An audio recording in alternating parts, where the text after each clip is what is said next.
Is your Twilio number ghosting you? Let's get to the bottom of why your Twilio number isn't receiving those crucial SMS messages.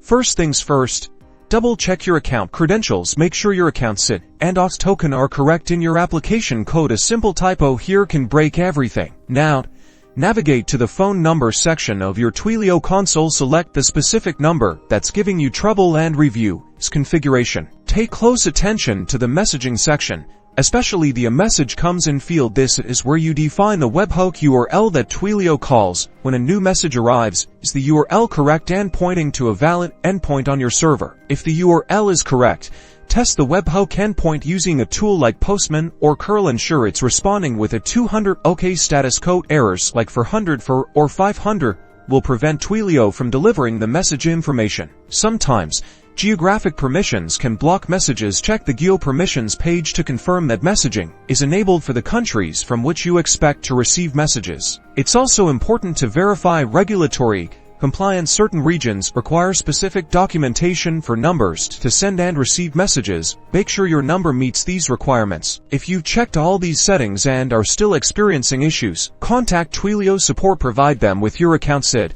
the phone number in question, and specific examples of messages that aren't being received. They can investigate deeper career-related or network-specific problems. Finally, always check the Twilio status page for any ongoing incidents that might be affecting messaging in your region. That's it. Hopefully this helps you get your messages flowing smoothly again.